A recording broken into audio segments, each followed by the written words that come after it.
How are you all doing? You're welcome to International Women's Day celebration and the unveiling of our Leading African Women in Food Fellowship, or Leading African Women in Food Fellows.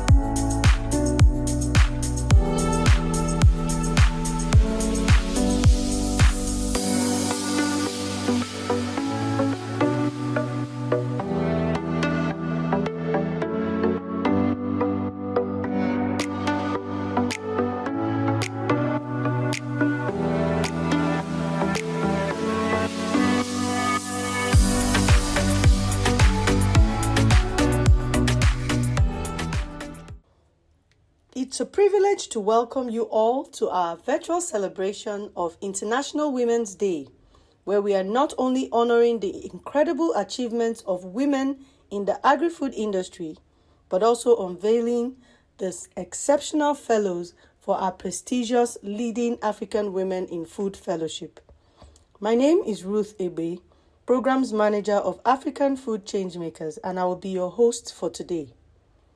Over the years, I have built experience across the publishing, learning and development, outsourcing, FMCG, and consulting, and that path led me right into the agri-food development space, where we as African food changemakers are changing global narratives by empowering agripreneurs to scale successful and sustainable agribusinesses that are recognized all over the world. At African Food Changemakers, we believe that small and medium-sized enterprises are the lifeblood of the food ecosystem in Africa, and we call them changemakers.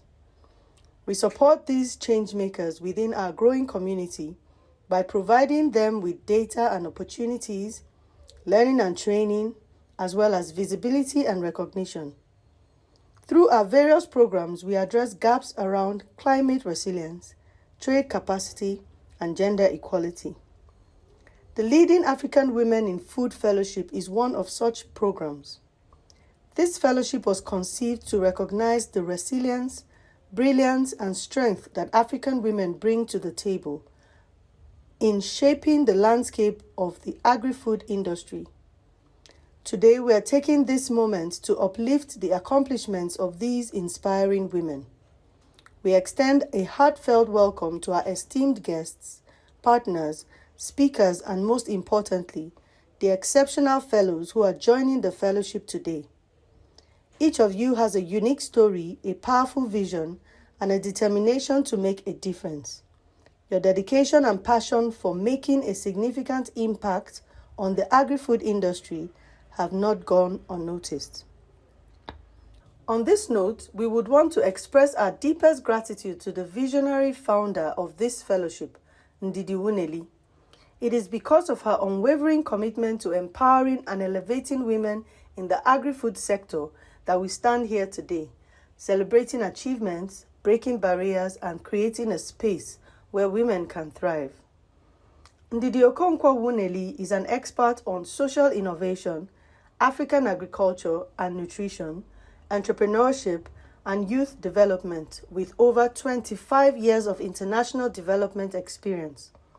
Through her work as the co-founder and the executive chair of Sahel Consulting Agriculture and Nutrition, and as the co-founder of Ace Foods, which produces a range of spices, seasonings, and cereals for local and international markets, she has propelled the growth of a catalytic business. Ndidi serves on many boards and currently holds the position of President and CEO at One Campaign.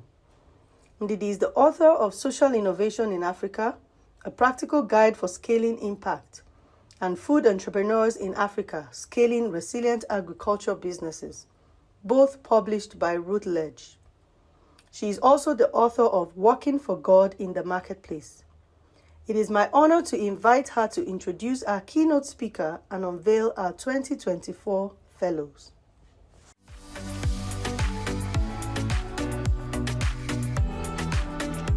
Thank you. I join Ruth and the entire African Food Changemakers Summit and group for organizing this. And I wish all of you a happy International Women's Day. We are so excited that you have joined us today. There's so many competing interests, and I know that you could be doing so much with your time today, but it's International Women's Day, and women are at the forefront of the food and agricultural landscape. And it is critical that we celebrate them, we engage them, and we also ensure that we have equity in the landscape. I was just at a session in Lagos where we talked about the difference between equality and equity. I'm so excited. It's International Women's Day. So I join everyone in congratulating all the women on this platform and thanking you for your commitment to the food and agriculture landscape across Africa. And I was saying that one of the reasons I started African Food Changemakers and the Leading Women in Food Fellowship in particular is because it's critical that we close the gender gap in the agriculture and food landscape, and we create equity across the board.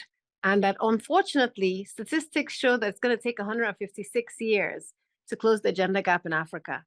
And in the food and agriculture landscape, it's even more pronounced. We need to take urgent and swift action. And that's why I'm so excited that you've decided to spend this afternoon with us. And those who are dialing in from across Africa and across the world, we say welcome. At this point, I am honored to welcome our keynote speaker, and I believe Eleni is already online. And I wanted to be the one to welcome Eleni because she's someone who I've admired for a really long time in the food and agriculture landscape. I first met Eleni when she was actually the head of the ATA in Ethiopia, setting up our first transparent and dynamic commodity exchange. She was the visionary behind this and worked tirelessly to create a model for the rest of the African continent. I then proceeded to stay in touch with her, met her in many, many forums across the world. And when I was writing my book called Food Entrepreneurs in Africa, Scaling Resilient Agriculture Businesses, I visited Blue Moon in Ethiopia, one of her ventures, which is an amazing accelerator for ag tech entrepreneurs in Ethiopia. And I was so blown away, not just by the young people I met, but by the dynamic team, and have vision and passion for transformation in the landscape, empowering young people. Eleni has then gone on to join UNDP, where she's continued her trajectory of building world-class infrastructure and support networks. And under her leadership, she's setting up the Timbuktu centers across Africa, again, driving innovation. So I could think of no better person to join us today than Eleni, who herself is a trailblazer. She's an Africa Food Prize winner. She's a mother, she's a sister, she's a daughter, and she's a pioneer. And today we're going to be hearing from her about how she has channeled her own career to not only emphasize the need for equity, but also to model what excellence looks like in our ecosystem. So welcome, Eleni. We're honored to have you, and we give you the floor. Welcome, welcome, welcome. Please give a round of applause, virtual round of applause to Eleni, our keynote speaker.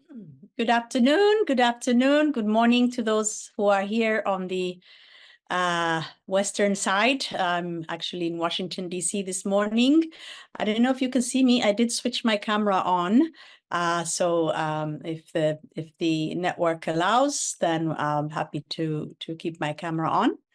But Ndidi, my dear sister, thank you so much for that wonderful introduction. And I was actually going to say a few words about you as an incredible trailblazer, change maker, role model that I have also been really closely following and have had the pleasure to serve on the Africa Food Prize Committee with up to recently, and in so many other forums that we have met. So I wanted to talk to you about this thing called the invisible ceiling. But before that, thank you so much to the African, the leading African Food Fellowship, leading African Women in Food Fellowship program, and really big congratulations also to the fellows that will be unveiled this afternoon. And so I want to now really trace a little bit and pick up from what Ndidi also mentioned, which was the career trajectory that I've had. So, because of the Ethiopian famine that happened in the 80s, so I'm going to date myself here. I was a university student. And I had grown up, actually, I'd already left Ethiopia much younger than even university because of the Ethiopian revolution. Sorry about that.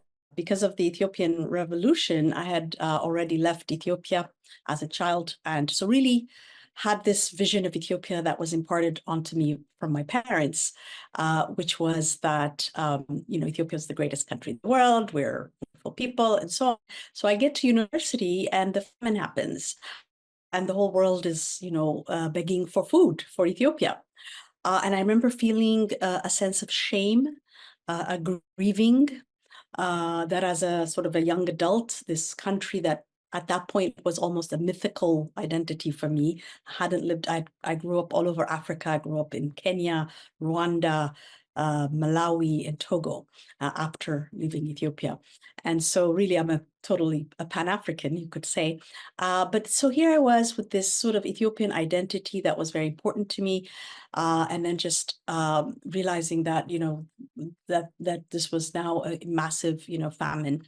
And I remember I was, shy of 20 years old. And I remember thinking, I'm going to spend the rest of my life working on food and hunger.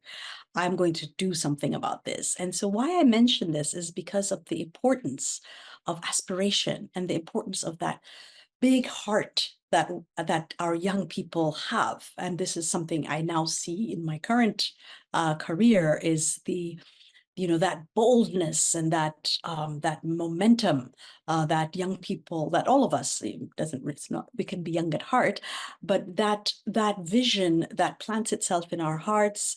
It can be a matter of also faith or a calling.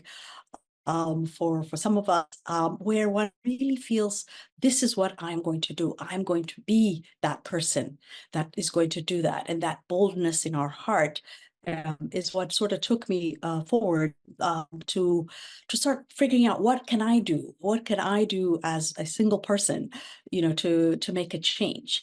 And so that led to just reading and studying about Ethiopia's economy and every paper I wrote in university after that, and I went on to do a master's, and I still couldn't go to Ethiopia because Ethiopia was under a communist, a Marxist regime at that time. So it wasn't really possible to go back. So we were all sort of in exile. But again, just, I ended up going to Mali and working on grain market performance. And so somewhere in my story, a few years after that famine passed, I came across an article. I think it was about 3 years after. So the famine happened in 1984. So 1987, really dating myself. There was an article that said there was, 1 million people died of famine, food insecurity in the northern regions of Ethiopia. 1 million people, imagine that. And there was actually a grain surplus in the western part of the country. And for me, that was my aha moment. That was when I said, okay, it's not about growing food, it's also about distributing the food that we have.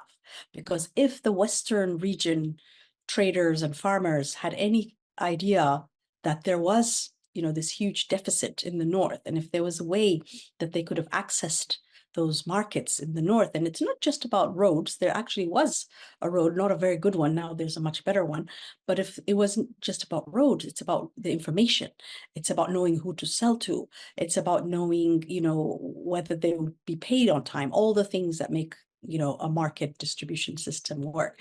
So that was my aha moment, where I remember, I was now at that point doing my master's in agricultural economics at Michigan State. And I remember just sitting in my seat saying, this is what I'm going to work on. This is where I, as a person, as an individual, I'm going to make a contribution. I'm going to do something about making markets work better in my country, because this is something I can learn a lot about and do something about. And so that's kind of what started the road the journey to building Ethiopia's and Africa's first of its kind commodity exchange, the Ethiopia Commodity Exchange, that ended up trading in 3 years $1.4 billion a year, became the top sort of commodity exchange in Africa, became a symbol for other countries, including Nigeria. We had a visit from then President, His Excellency Goodluck Jonathan, as well as many, many ministers from Nigeria, but also Ghana, where I ended up working on building Ghana Commodity Exchange, Tanzania, the Tanzania Mercantile Exchange, Mozambique, the Borsa de Mercado, sorry, I'm butchering the name, but it's a BMM, they call it, Rwanda, the East Africa Exchange, Cameroon, the Cameroon Commodity Exchange. So all of these are in some phase of development. Ghana has been launched, Tanzania has been launched, Mozambique has been launched, and it's just been an exciting journey to see, this idea of how to make markets work better and how to bridge the rural sort of, food producers with urban, not only consumers, but also urban-based, let's say, exporters, industry, etc. So that's been a big thrust in my career. But it didn't stop there. When I, as I sort of went around helping other countries put together their exchanges, I realized that there was more left for me to do in Ethiopia. And so I was still based in Ethiopia, but traveling around the continent. And I just kept getting, particularly young people, but generally a lot of people saying, you had this idea, you wrote a dissertation on it, then you came to Ethiopia, you actually did it, laws were written for it, and it transformed 15 million farmers' lives. I want to do something like that. And so I started to see that I was being used, if you will, by, perhaps a higher power to really inspire other people. And that's part of also the journey of leadership, is not just doing things for yourself, but also realizing that what you do is having an impact on other people. And so something spoke to my heart. I was having lunch with a friend, and particularly young women would keep coming to the table and interrupting our lunch to say, Dr. Lady, I want your card. Can I have your phone number? And I would always give it. And they said, I want to do something like what you did. I want to, make a change. I have something in my heart that I want to talk to you about. And so this friend of mine said, what are you going to do? These people just have so much, they just have such a sense that you can do something with them or help them. And I said, yeah, what should I do? And he actually mentioned this idea. He said, why don't you start an incubator? And I said, what's an incubator? So this was 2016. And so then I said, so he said, well, you work with people with their ideas and you help them create startups, and then their startups, can go on and become, established businesses, and you help them get funding, and you help them get their business off the ground. And I thought, that's exactly what I'd love to do, because that's what I know how to do. I had an idea, I built a company, 1,000 employees, and dollars of value in that. So could do it. So that became my second call, where I basically founded an incubator, an agri-tech incubator. I had to focus on something I knew something about. And so I created Blue Moon with the idea that once in a blue moon, exceptional ideas turn into great companies that change the world. And that was the tagline that we had for Blue Moon. And at that time, and by the time I launched it, it was 2017. And it was, focused on agribusiness, agri-tech, sort of, scalable innovation that could, have a transformational impact on livelihoods. That was kind of the thesis of how we were going to, identify who we would work with and support and, get funding for, and so on. And so when I first launched it, I spent a lot of time on media explaining what this was all about, because people didn't know, including myself, as I told you, what an incubator was. They barely knew what a startup was. So I started doing a whole lot of public education, and it became clear to me that this idea of being exceptional, being a change maker, to use your language, from the Leading African Women Fellowship Program. The idea that an individual can have an idea that is planted in their head or in their heart that can actually go so far, and to have that boldness in your heart to believe that you can actually do that. That's the magic ingredient. The Ndidis of the world, if you will, is how to, find and encourage people that would say, I am going to make that difference. I have this thing in my heart. And so what I realized, sorry, my computer's acting up. I lost my, so what I realized over time, and so we launched it, and I kept explaining on radio programs and TV programs, what we were trying to do is to find those young people that had this boldness in their heart, that wanted to have this, exceptional impact, and that were, that had this amazing ideas, because ideas are everywhere. Where do ideas come from? Ideas come from looking at problems. So if you're the kind of person, and not everybody, by the way, in my view, is an entrepreneur. Not everybody sees the world the same way. And I've learned this over and over, and I know this from also even my own life, is some people see problems and they're overwhelmed by it, and they say, okay, this is how I'm going to adjust and cope. Other people see a problem and they say, here's what I'm going to do to solve it. And here's what I'm going to do, sacrificing everything I have.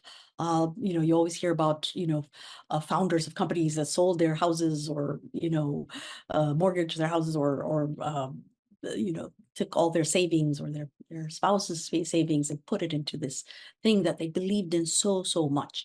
And so that's the kind of risk-taking, passionate, emboldened person that I was trying to find. And so the tagline that we had for the first cohort that we were trying to recruit was be exceptional. And in a country like Ethiopia, and I don't know, I can't say for the whole continent because every culture is different, but it wasn't a common concept, this idea that an individual can do so much. We come from a relatively modest type of culture, and I will come to the why this matters for this particular conversation today. But it's a culture where, you kind of keep your head down, a very not a very brash kind of culture, generally the Ethiopian culture. And so what I saw is a very big difference between male and female in this concept of being exceptional. And this takes me to the idea of the invisible ceiling.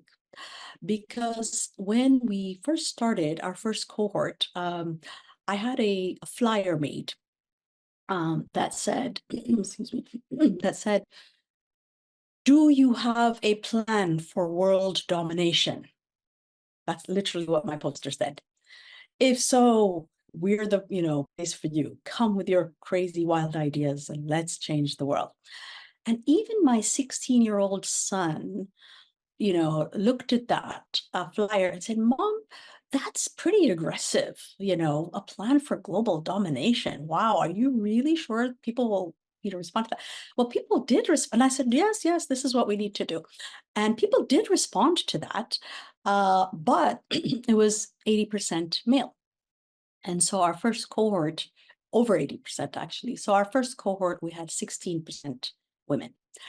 And I thought, okay, I'm doing something wrong, because this can't be, how we proceed with building this great agri-tech incubator program for Ethiopia. We can't, leave behind women. And by the way, here I want to just also make a little footnote that innovation in general is highly female-centric, male-centric. Globally, or if we look at statistics for, I'm trying to just pull up my notes. Globally, at least the Silicon Valley statistic for startup founder participation, female founder participation, is 11%. Britain, UK, it's 6%. So there's something about innovation, being this bold change maker, that leaves women out. Part of it, if you look at studies and all of this, I started learning after I saw that 16%, and it was a big shock to my system. Okay, I'm gonna do something about this. So I found this out that startup founders, CEOs generally between 80 to 90% are male globally. Obviously, I can't speak to the whole world, but these are the statistics that I saw. And yet in Africa, we have a very not only entrepreneurial continent, by the way, maybe you don't know this, but Africa has 28% entrepreneurship rate, meaning that 28% of the population has started or is starting a business. This is the highest actually in the world. 22% of African entrepreneurs are women. So this contradiction that when we come to innovation and boldness and so on, and things that could have a big impact but have this big risk element, the statistics globally is very low, but yet our starting base as Africans, in general on entrepreneurship, we have quite a lot of female participation. At the retail, a lot of, you go to the market, you see a lot of women, a lot of small businesses, SMEs, etc. Relative to, still not at parity, as Ndidi told us earlier, but we still have more participation than the global average.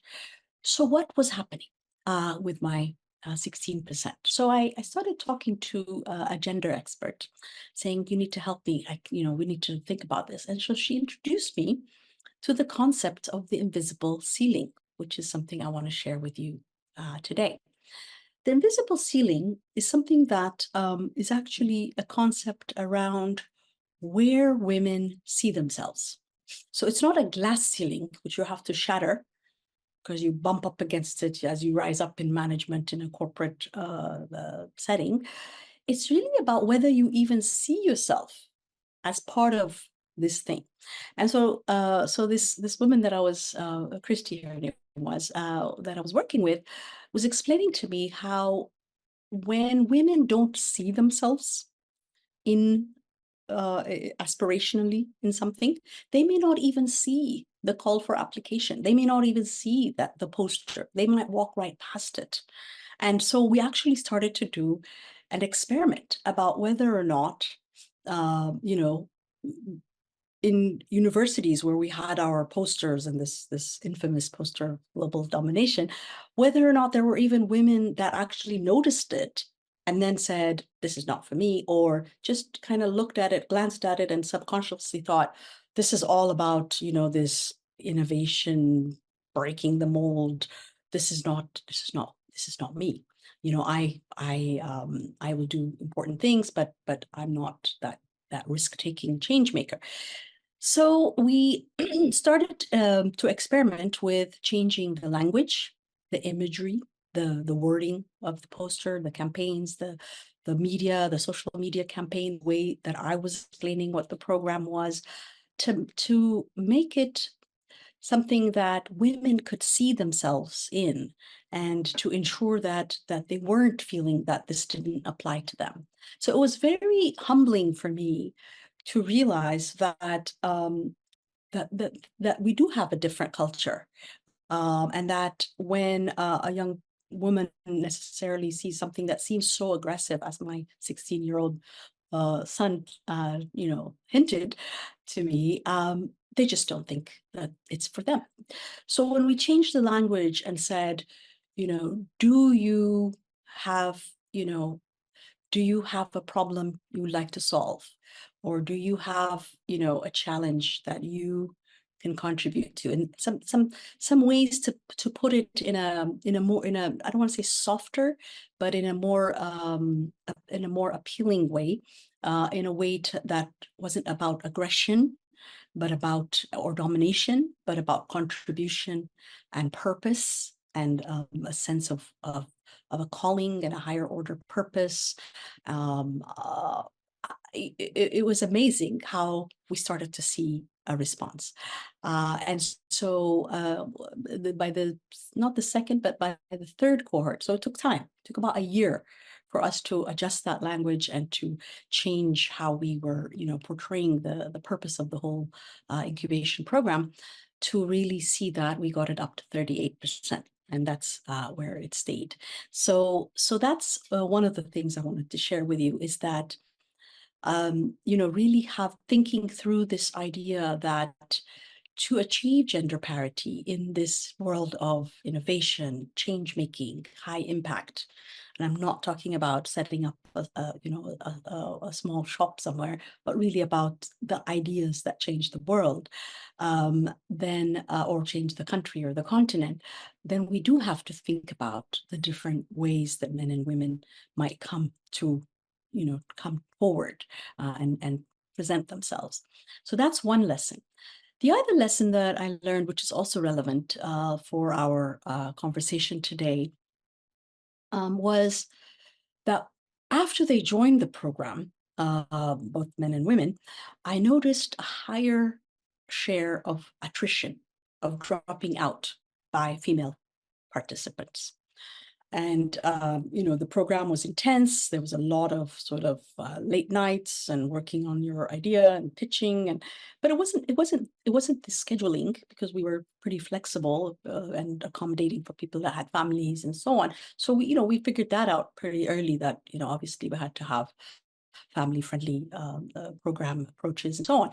It was really about, I don't know how to put it. It was really about having women feel supported in the program itself. So one of the things I started to notice is that when you had a male and a female, or in many cases there were, usually we had 2 to 3 entrepreneurs that would form a team and come forward and apply to join the program. And so we noticed, or I noticed that there was always kind of a tension and part of being having an incubator is being a therapist, couples counseling. So teams would come and say, it's not working. I'm the CEO, so and so's the marketing person, that guy's technology officer, and he's not contributing. So there's a lot of sort of clashes, and that's kind of normal, because entrepreneurship is hard. You're trying to do something that is not been done before, so there's a lot of angst.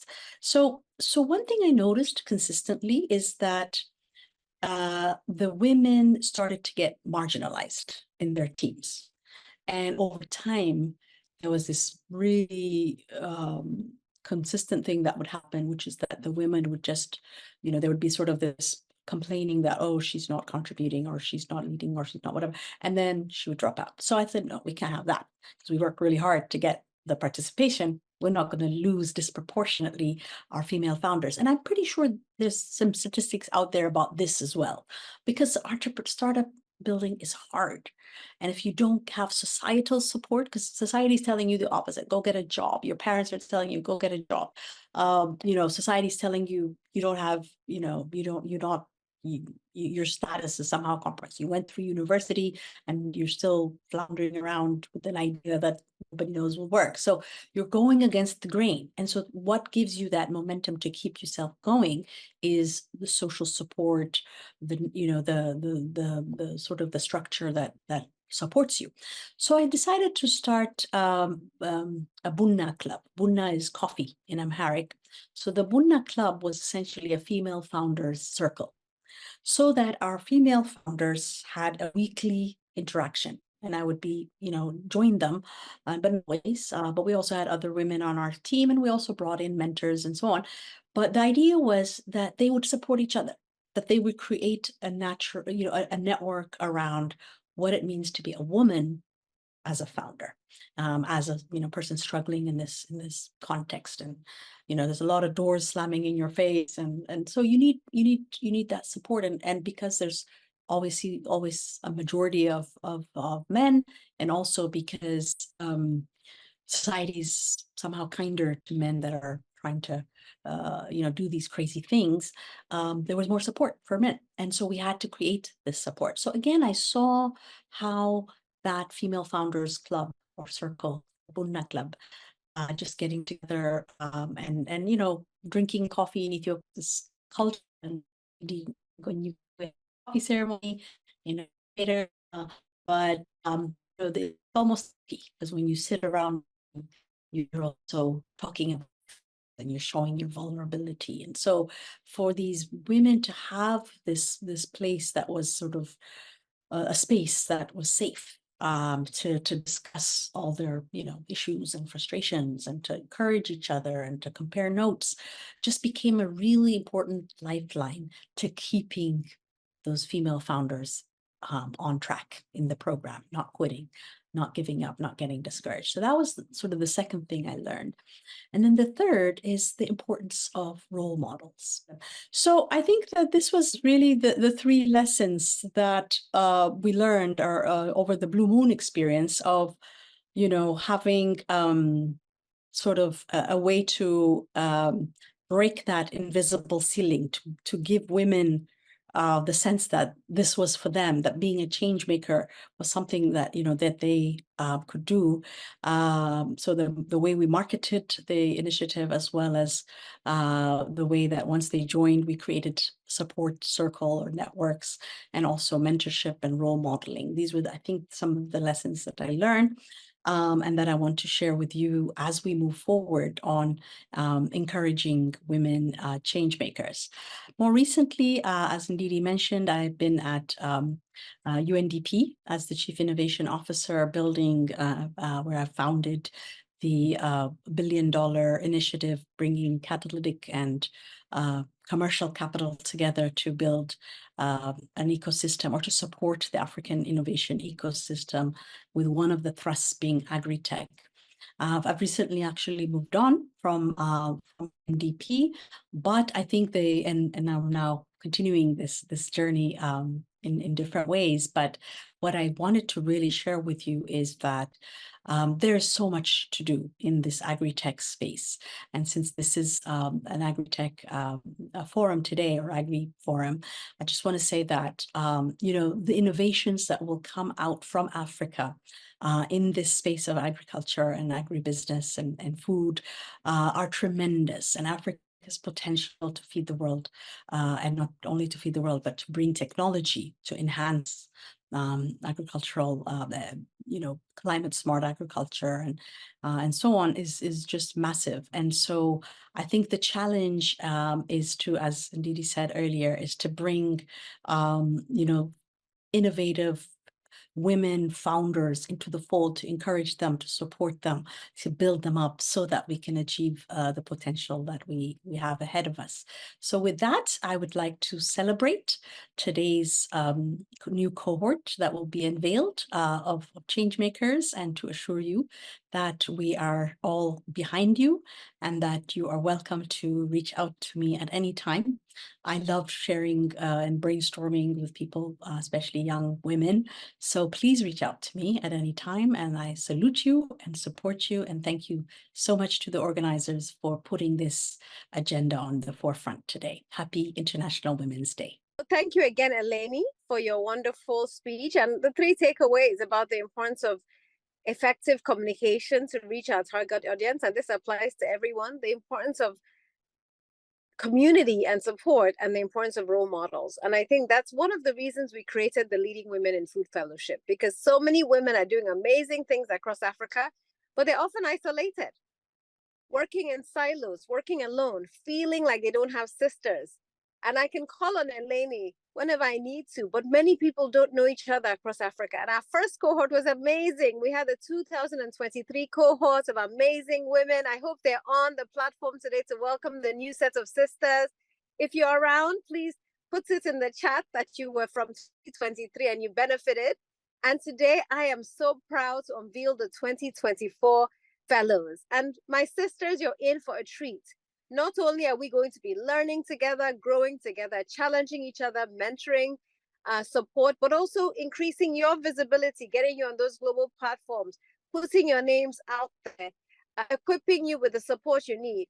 And guess what? It's not just entrepreneurs, it's disruptors, ecosystem enablers, chefs, storytellers. So you're meeting women outside your comfort zone and you're interacting with them. So drum roll, please. We are ready to unveil the 2024 fellows. Announcing the Leading African Women in Food Fellowship 2024 Fellows. The first category are the Ecosystem Enablers. Ashley M. Mutiso, co-founder Itania Africa Group from Kenya. Guguletu Tarakini, founder, Research and Education for Sustainable Actions from Zimbabwe. Hadia N. Hegazi, Program Innovation Manager, Egyptian Food Bank from Egypt. Christine A. Aga, Head of Programs, Vermi Farm Initiative from Kenya. Hadija Nankanja, Founder and Executive Director, Community Women Enterprise Network, Uganda Limited, from Uganda. Marianne O. Okoli, Founder and Executive Director, Esomchi Foundation, from Nigeria. Doreen N. Irungu, Founder, Ustawi Africa, from Kenya. Lydia G. John, Senior Nutritionist Specialist, World Vision Organization, from Tanzania. Rosina M. Kitandi, Country Coordinator, Pelum, Kenya, from Kenya. Chancel Bamuhaye, Founder, Hope for a Better Future, from Burundi. Yasmin M. Amin, Communication and Digitalization Advisor, GIZ Agriculture Innovation Project, from Egypt. Jacinta M. Moau, Country Manager, Eastern Africa Grain Council, from Kenya. The second category are the food and beverage narrative changers. Ibinabo Moses, General Manager, Daily Tummies, from Nigeria. Nana A. Ankra, CEO, Saliscom Limited, Arise Foods, from Ghana. The next category are the top chefs. Chiamaka K. Nwakalo, Founder, Dish L'Afrique, from Nigeria. Katendi Nkanza, Founder, Kate in Your Kitchen, from Namibia. Rukayat Momo, President, Giggles Culinary Place, from Nigeria. Melusizo Nkube, Founder, Stir Up Chefs, Africa Private Limited, from Zimbabwe. Mariam O. Ahmed, Founder, Mimi's Homemade, from Nigeria. Victoria T. Ajayi, Co-founder, Chow Noodle Bar, from Nigeria. The next category are the disruptors. Miracle C. Nduka, Chief Operating Officer, Itovu Technology Company, from Nigeria. Lillian J. Songok, Co-founder, Gavo Foods International Limited, from Kenya. Deina Mayaki, Co-founder and CEO, Agri-Act, from Nigeria.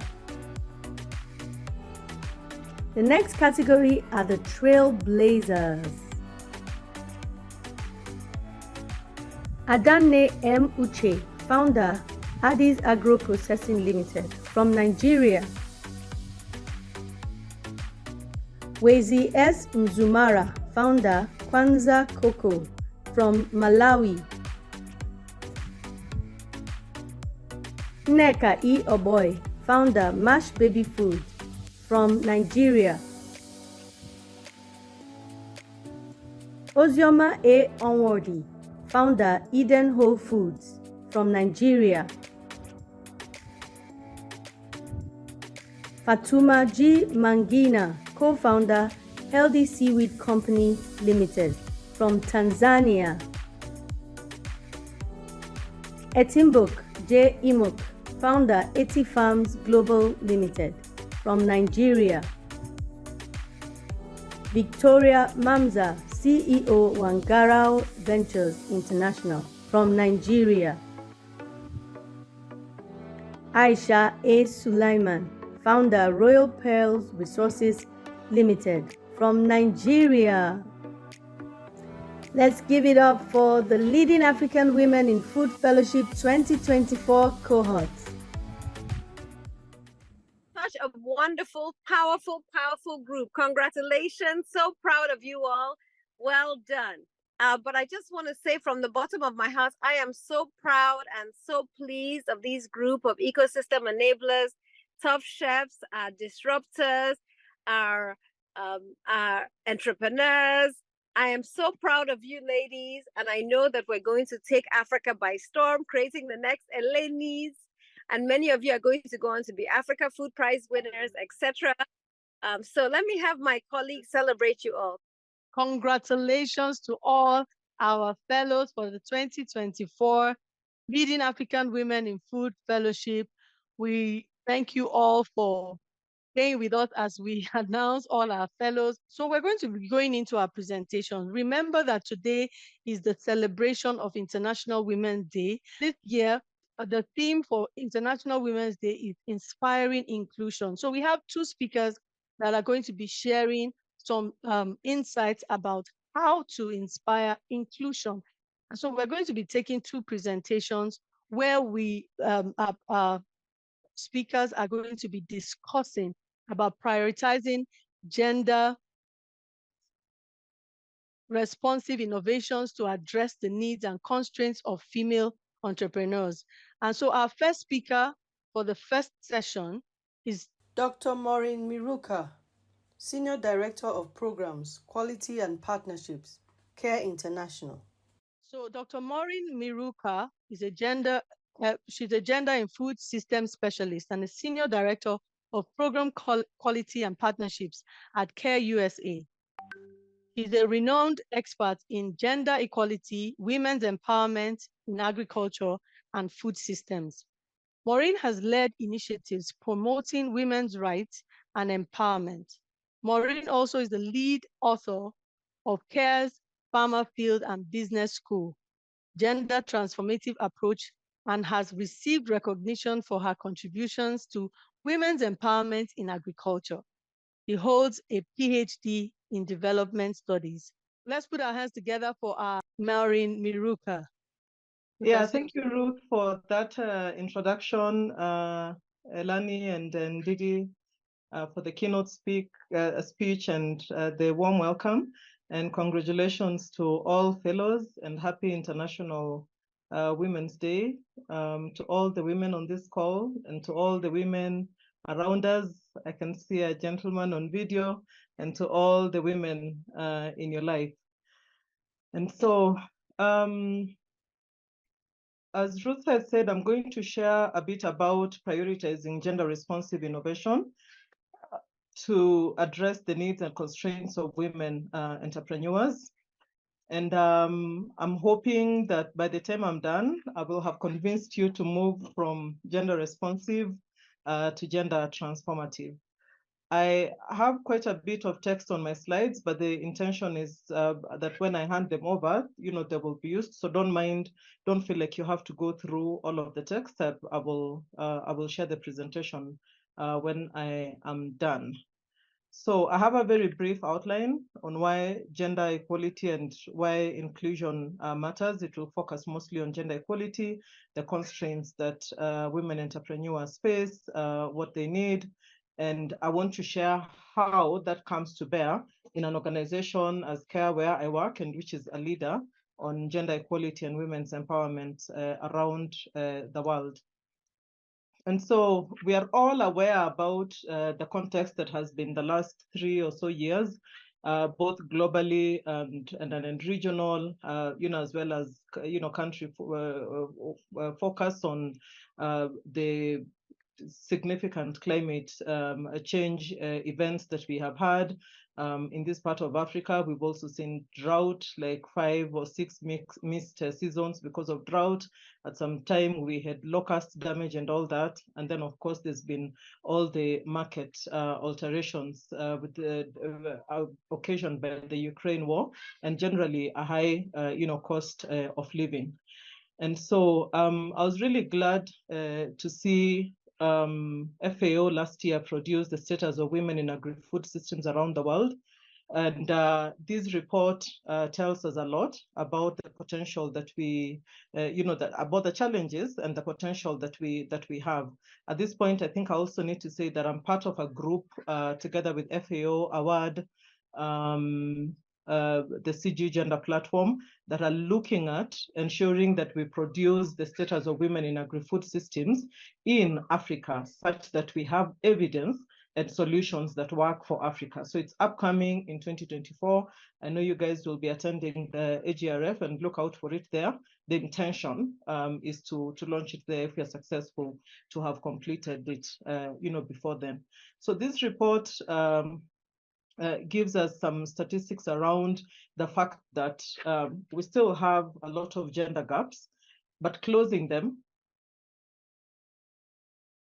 gender gap in farm productivity and the wage gap in agri-food system employment, because we are all here in agri-food system employment, would actually increase the economy readings around the world, and decrease food insecurity around the world by 2 percentage points, which is huge, and reduce a large number of people that are suffering from food insecurity around the world.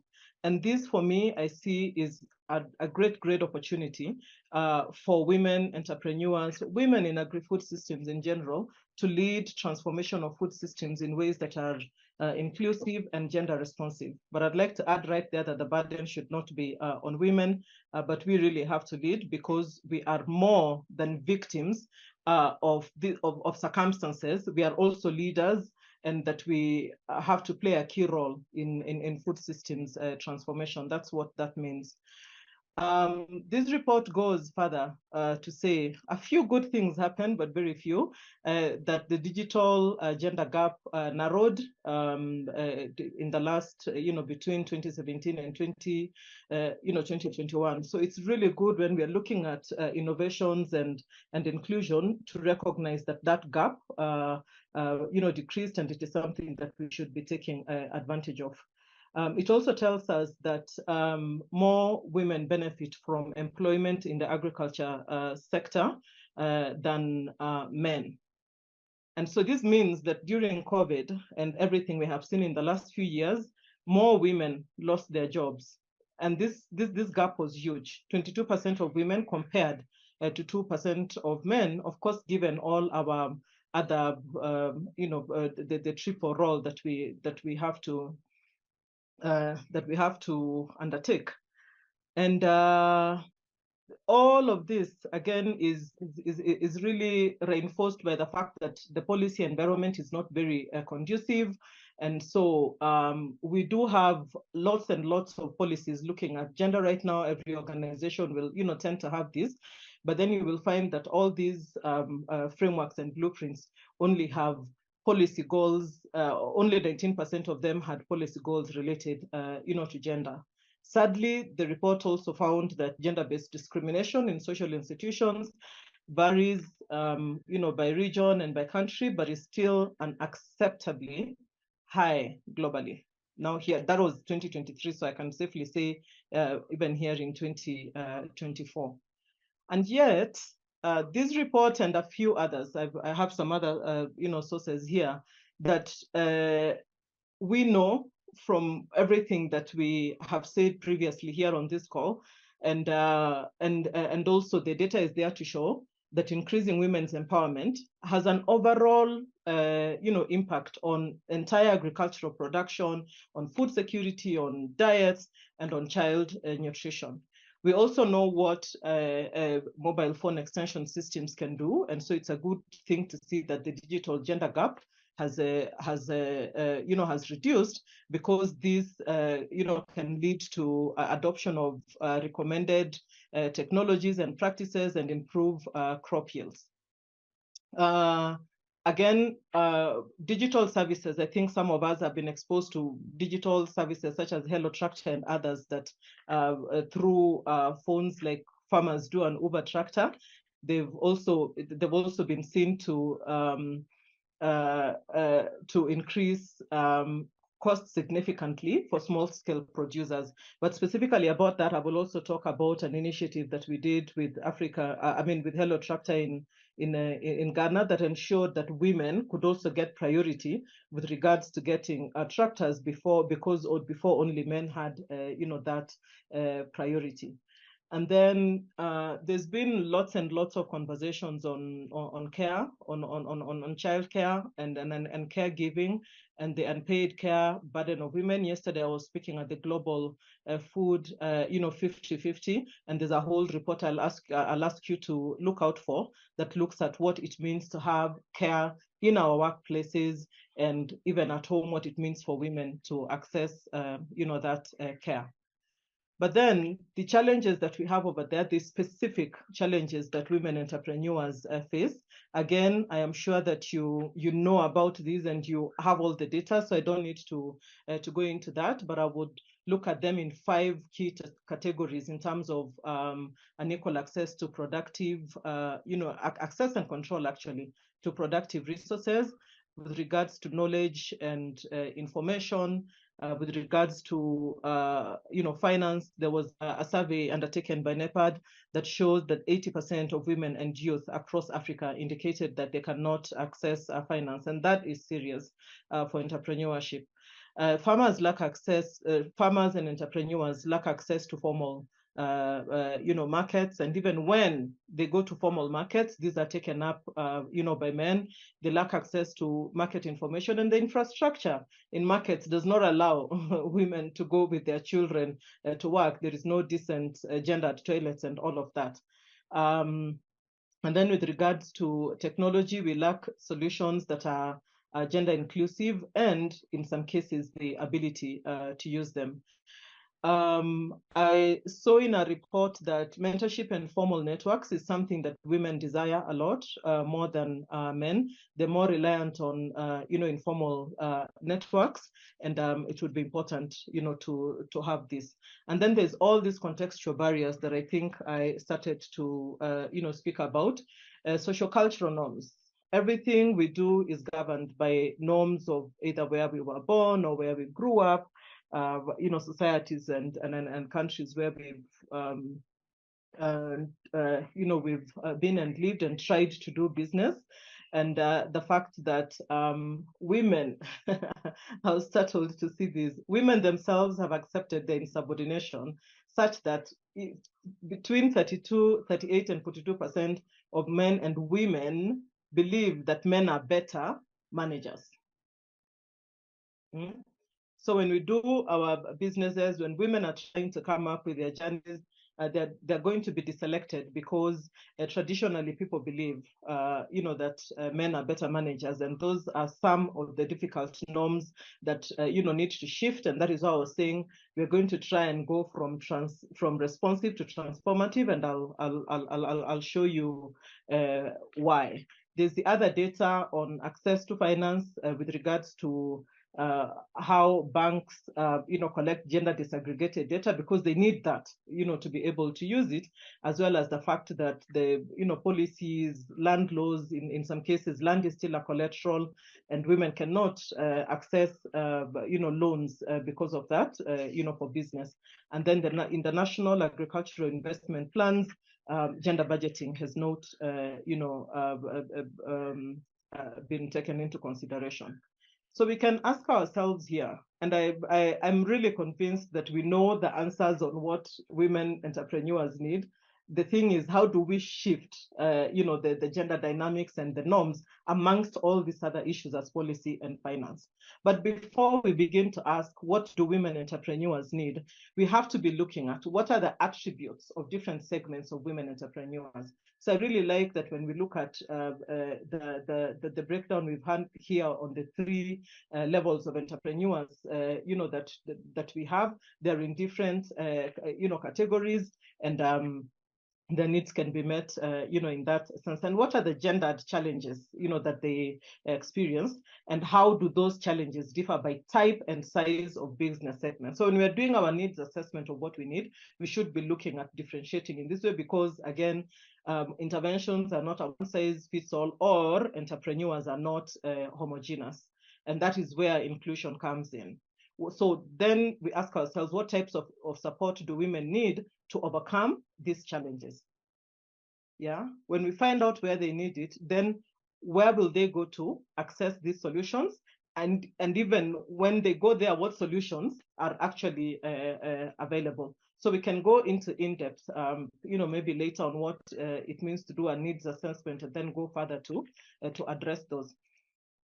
But I wanted to show you that there's lots of solutions out there. I'm sure you've also read, about them, that we need to use data better, data disaggregated data. I talked, about the bank. We need to find opportunities for women to network, and then for mentorship, which is what I really like about this program is doing, and for us to listen to, people that inspire us, as Ndidi and Elani. There is lots around skills development, and you're going to see in the framework I present why skills development is very important, as well as digital learning, platforms that are inclusive, that look at, that can allow women to really juggle their various, roles.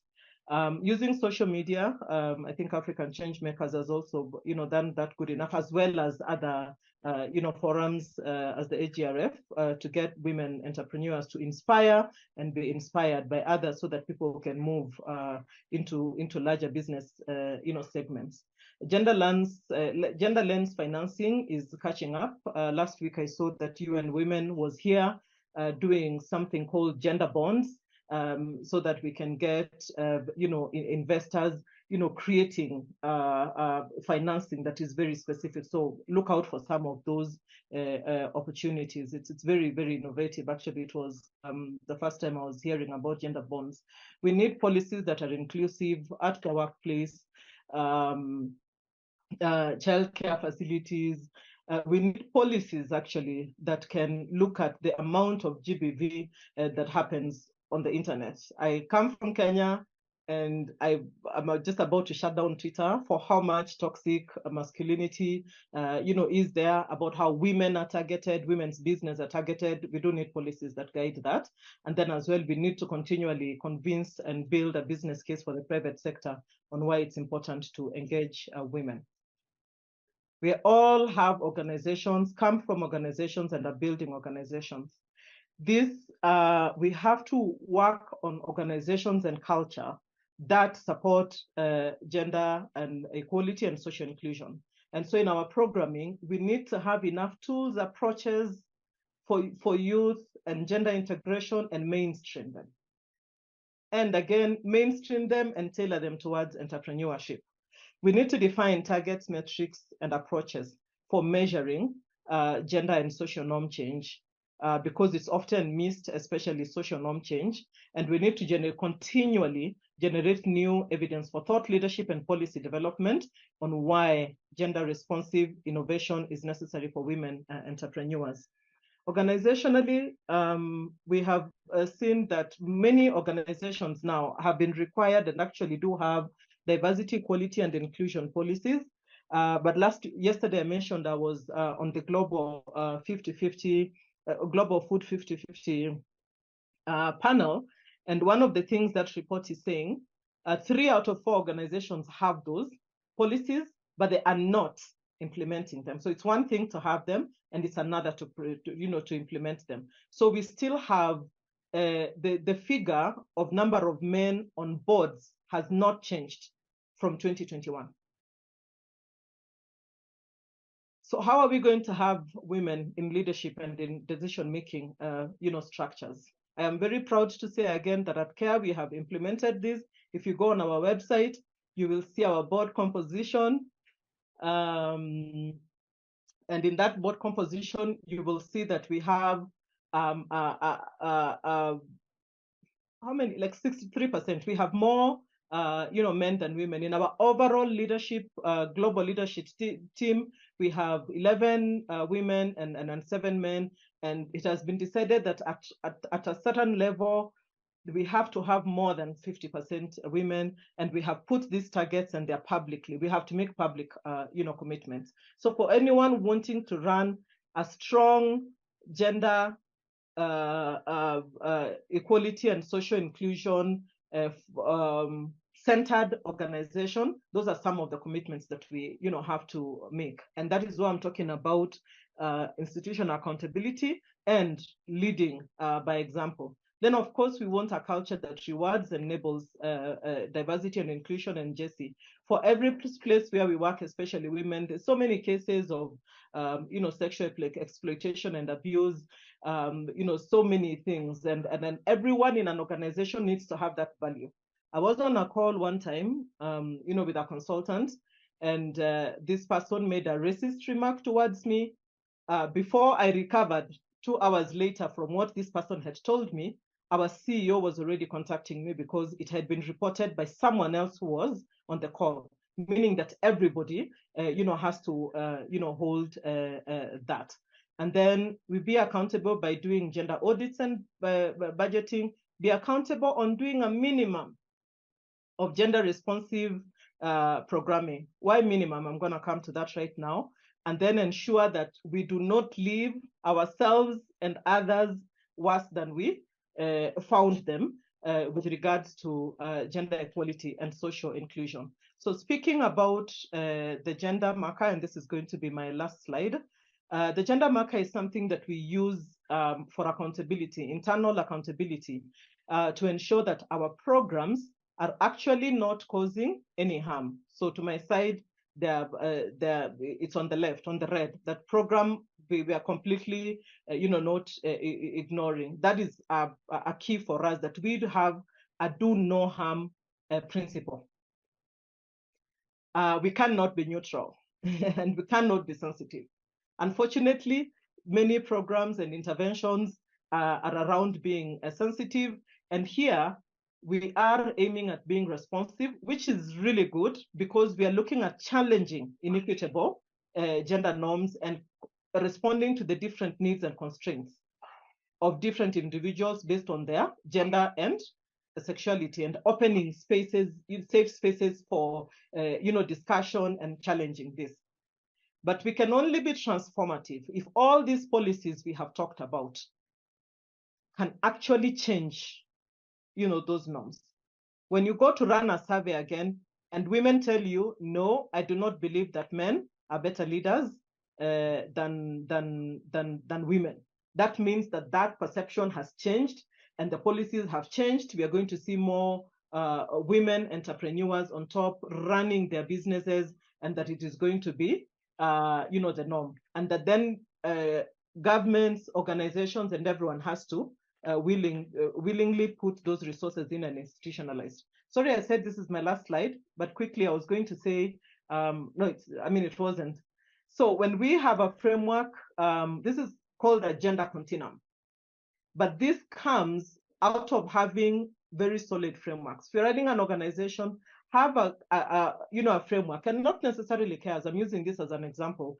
If you look at USAIDs, if you look at the Bill and Melinda Gates and others, you will still see they have structures, they have agency, they have relations. What's most important about this framework here is that CARE undertook a serious analysis to determine what works for gender equality and for gender equality. And we determined change in 3 areas: on building agency, which is confidence, self-esteem, aspirations, and all the knowledge in the formal sphere. But you will find most organizational people tend to focus on the knowledge and skills, but I cannot say enough how much confidence, especially for people who engage in markets, is important. And then we have to change, the power relations, both in the formal and the informal sphere. So the market negotiations, the group membership, belonging in a network such as this we are at right now, and then transform structures, which means institutions, policies, procedures, and services. What's important here is that we look at both the non-formal sphere, which is where a lot of the social norms are embedded, the unspoken ones and the unwritten ones, and then the formal sphere. So how does it come to bear when you're looking at the work that we do? You will look at the fact that just focusing on the things that are in italics, and because this then become measurable, when you want to have improved agriculture, skills, equitable control of assets, positive images of women as farmers, entrepreneurs, leaders. The first time I went to Bangladesh for work in a location, we found that women are not even recognized. They are laborers on their husbands' farms, and I'm sure that happens in a lot of countries and spaces in Africa. And then we want to look at caregiving practices, workload sharing, power relations, especially in marketplaces. Is this something we need to look at as entrepreneurs, as well as engagement of male change agents and collectives? We have all these women here. We need male champions. We need men champions who can further the gender agenda. And lastly, the structures, as I said, ensuring we have equitable land, property, resource laws and practices, extension and market structures that address women's needs and interests, and that we transform equitable, social norms. And we bring this down to the field by doing a gender transformative approach that is integrated. We cannot look at entrepreneurship with one lens. So we know that there's monitoring and evaluation, there is nutrition, there is, gender, as well as the main agriculture and markets and other activities that we do, ensuring that we have good facilitation skills and that we are working, through collectives. And that we also look at the policy issues, which is systems strengthening and social accountability. This bicycle was actually derived out of something where we sat down with the communities that we work with and said, how would we implement a program that has all these components so that it is holistic and integrated, it is gender transformative, it is resilient, it's market-based and nutrition sensitive. And they drew this bicycle to show, like for gender, we need the balance there. For M&E, we need to honk and stop ourselves and say, are we going in the right direction or doing the right things? I will not describe everything, but I was just trying to show you that once you have a framework, and then you have the indicators on what you're looking at in terms of those frameworks, then how does that bear on the ground? And I'm open to sharing more on how we do gender transformative and market-based programming on the ground. Thank you so much for listening to me, and I hope we can move in this end of the continuum to being gender transformative. Thank you so much. Thank you, Dr. Maureen.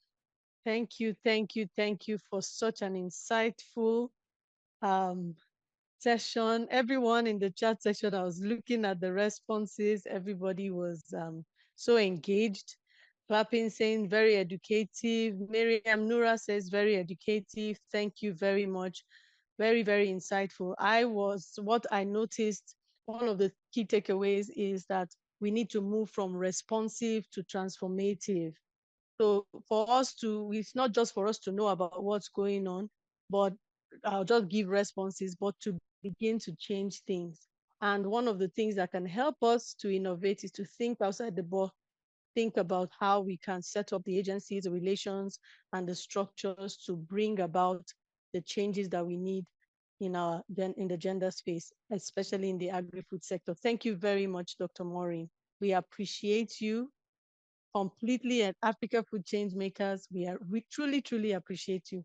And we know people are asking for the slides, they're asking for the videos and everything. And I know that there's so much you shared, and we know we can really flesh it out further and get some more insights out of it. And with your permission, we'll be able to share, at least with the fellows, the new fellows that are joining us today. Thank you very much. So we'll be moving quickly to our next presentation. Just because of time, we really love to have stayed longer, but just because of time, we'll be moving to the next presentation. And our next speaker is, let me just share my slides so we could get to the next speaker. So our next speaker is Heather Ronke Akani. She's a technical advisor in the Office of the Special Assistant to the President on Agriculture and Food Security. And she's going to be taking us on the session on strengthening agricultural policies to empower women, advancing gender-responsive reforms on equitable development in agriculture. Quickly, I'll just be taking her profile. She's a livelihood improvement specialist with vast experience in agricultural value chain development, project management, women and youth entrepreneurship, and diplomacy. She's a one-time technical advisor to Honorable Minister of Agriculture on quality control and standardization, former National Women and Youth Livelihood Specialist at Appeals World Bank Project, and she's also a project manager at Abomax Group initiative. So let's put our hands together as we welcome Heather, Princess Heather Ronke Akani. Thank you very much. Are you there, Heather? Hello, are you there?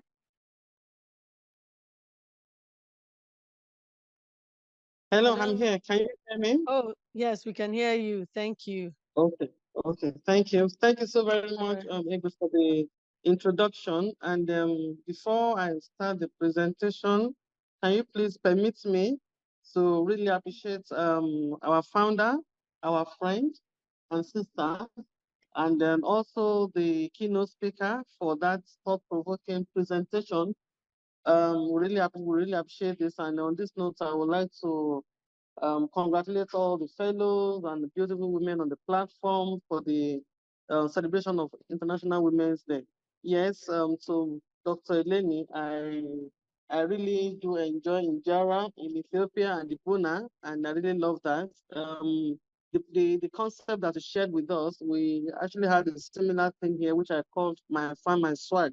We will engage more with you on this and see how we can take this further to really engage more of our women. Thank you so very much. So on this note, I would like to speak to the subject. A lot have been said about getting more women on board, and my subject is strengthening agricultural policies to empower women, advancing gender responsive reform for equitable development in agriculture. So yes, on the next slide, for government policies, I put some outline there. For the outline, we'll be looking at the synopsis, what is the background to this, what policy documents are there for us for reference in the Nigerian context, and what are the barriers to effective gender mainstreaming in agriculture. A lot have been said about this by my sister, Dr. Maureen from Kenya, and we'll just illustrate this as well. And then lastly, I'll be talking about recommendation on gender responsive reforms for equitable development in agriculture. Then I'll just conclude with that because our day is fast spent. Can I have the next slide, please? So when we talk about women, feminization of women in agriculture and allied sectors, especially the rural women, they represent 1/3 of the rural households in sub-Saharan Africa and are headed by women, and they produce on the average more than half of the population consumption. Paradoxically, until about now, women's contribution to building social and economic capital remains concealed because they are invisible. And if you recall, our keynote speaker mentioned about breaking the invisible ceiling. So where all of these things are just blending together. And in plans and programs are denied access to resources which could enhance social economic contribution. Going forward, practical and strategic gender needs are the other areas that should be maximized to ensure women achieve greater equality and play significant roles in the agro sector and the country at large. Please, can I have the next slide quickly? Thank you very much. I can't control my style from here.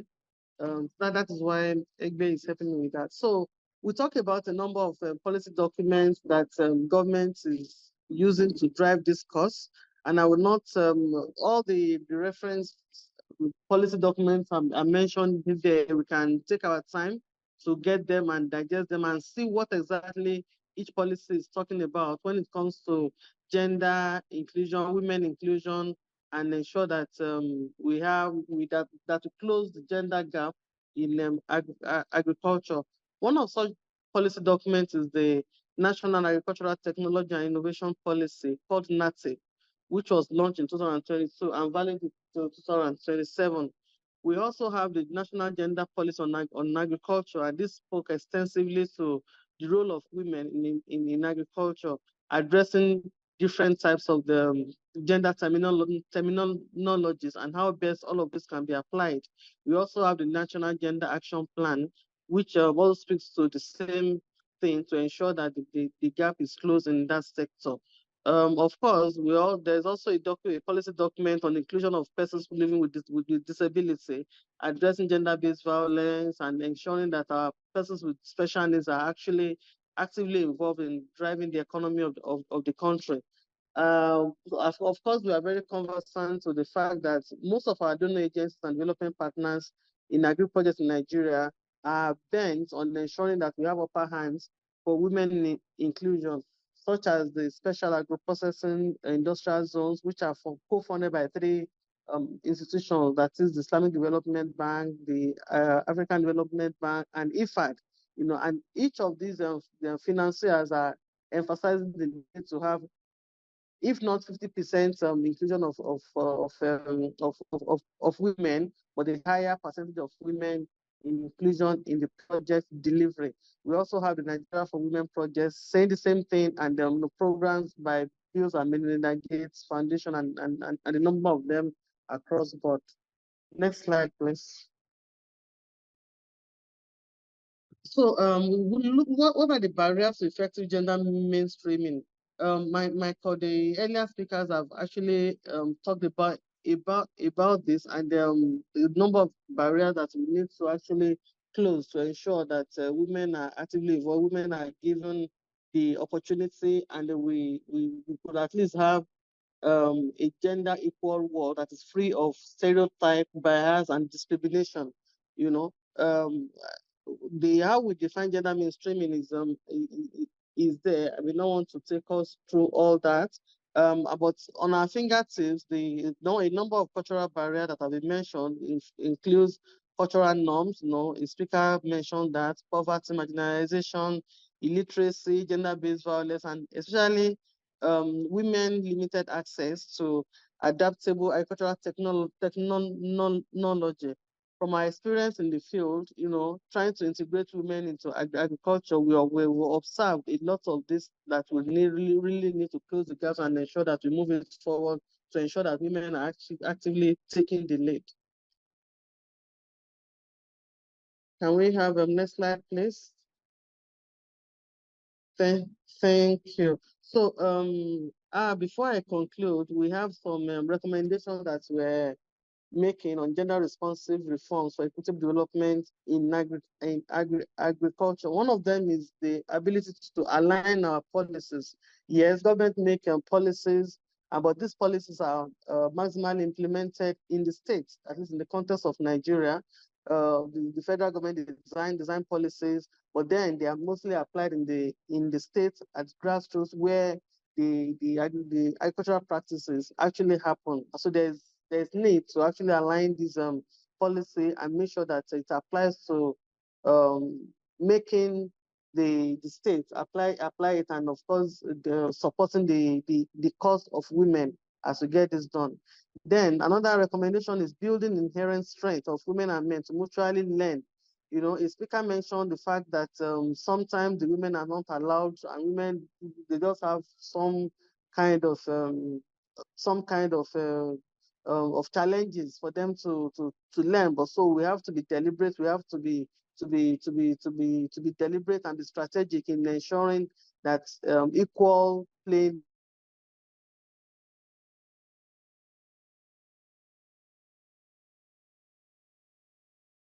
ground is made available. We also, of course, need to overcome gender-based prejudices. We need to really articulate gender perspectives in development activities and introduce general technology innovations that reduce energy and time spent on farm activities by women. We have observed also that women have more problems with access to resources, and that has also been mentioned by the last speaker, especially innovative credit schemes and grant supports. You know, their level of education, we have to really engage them and also be deliberate and be strategic by our financiers, credit schemes to really make provision that will make it easy for women to be able to access these loans. Then also there is need to encourage for children crèche for children while they are working. It's important for them to be able to keep their children where they are safe and they can concentrate on their work. Another thing that I didn't put here is cultural norms. We've observed in the field where some men do not allow their women to actually work until we're able to actually engage them closely and change their mindsets to let them understand the fact that if they are able to empower their women, they empower the nation. And we have had a number of practical experiences in that we have to really engage the family and make them understand and make especially the men understand that their wife is not becoming a competitor with them, but a supporter of the home. Can I have a next slide, please? And I think that will be it. So in concluding, I will just emphasize that from my experience and lessons learned in advancing gender responsible agriculture, there's need for more advocacy, sensitization, you know, changing mindset and public awareness, and of course, engaging the stakeholders, both at all levels through the civil societies in driving this message home. So on this note, I would like to congratulate us one more time and thank you for the opportunity of participating at this event. We have a lot of activities going on simultaneously in Abuja on the celebration of this day. So I'm happy to be here and I congratulate us once more. Thank you very much and over. Thank you, Princess Heather Ronke Akoni. Thank you for giving us those insights about strengthening policies around what we're discussing on gender equality. So quickly, we'll be moving on. We're taking a lot of time, so we're going to just be moving on quickly to hear about the LAWFF program. So the leading African women in is a program, and I'm going to be calling on our program lead, Leading African Women in Food Fellowship, our program lead, Adanna Imafido, to be sharing quickly on what the program is about, the timelines, the reason behind, just everything, the process and everything behind the fellowship. So let's put our hands together for Adanna Imafido. Okay, thank you, everyone. Thank you, Ruth, for introducing me. And I want to say congratulations once again to our fellows who have been, introduced, inducted. We are so happy to have you and receive you. And I'll be introducing the fellowship to us, both to the new fellows and to many other people who may not understand what the LAWFF program is all about. Next slide, please. Okay, so the LAWFF program started out with Ndidi noticing a gap within this agri-food space. She noticed that we have a small fraction of females who are in the agricultural sector, in the sense that we have more men who are on the stage, on global stages, while you have few women who are called to do speaking engagements, such as Ndidi Nwuneli and a few other female leaders. So because of this gap, Ndidi Nwuneli decided to establish the Leading African Women in Food Fellowship to bring more women on board to be able to speak on global stages. And that gave birth to our mission. Our mission is to amplify and to celebrate the work of outstanding female in food and agricultural ecosystem. And one of the ways we do it through our objective is to build a strong sisterhood with women leaders who are supporting each other to advance and their work collectively. We also facilitate access to critical resources, and we do this through our trainings and our data hub. We, like I said earlier, we amplify voices of the change makers through media speaking engagements. We create visibility for our fellows, both locally and internationally. And we also accelerate the SDG goal 5, which is gender equality. Next slide, please. So we have 5 categories in which this fellowship function. We have the disruptor category, which you heard earlier when the new fellows were announced. And the disruptor category is women who are actually creating tools to solve challenges within the food ecosystem. We call these people disruptors. They solve the challenges within the agricultural food sector. So next slide, please. We also have the food and beverage narrative changers. These are the ones who are the bloggers, the storytellers. You see them on social media talking about food and changing the narrative about food globally. Next slide, please. We have the trailblazers. The trailblazers are actually accomplished entrepreneurs who have done groundbreaking contributions to the African food ecosystem. These ones are paving the way within the sector, the agri-food sector. So we call them the trailblazers. Next slide, please. We also have the ecosystem enablers. These ones are the ones who are in the private, public, and non-for-profits. They are the ones who change, policies. They influence policies with their ideas and also create opportunities for people within the food ecosystem. Next slide, please. We have the top chef in Africa, which is the 5th category. And these are the ones through creativity and innovation in their cooking methods change the narrative within the African food ecosystem. So yes, these are the 5 categories we have within the fellowship. So the key components, like we always say, we amplify the voices of outstanding women within the food ecosystem. Also, we have a dedicated curriculum for training and knowledge dissemination. We also have a 6-month training, which our new fellows are going to undergo beginning from next week, concluding in August. And then we have the AGRF conference, which happens in September of the first week. Our fellows will be taken to Rwanda this year as they conclude the training, and then we put them on the forefront of global stages. We also facilitate critical connections and resources. We also engage our program fellows for networking and peer-to-peer learning experience. And like I mentioned, the local and international media advocacy opportunities. These are the things we create for our fellows because we are trying to close the gap that exists within that space. We want to see more female speakers in the agri-food sector. Next slide, please.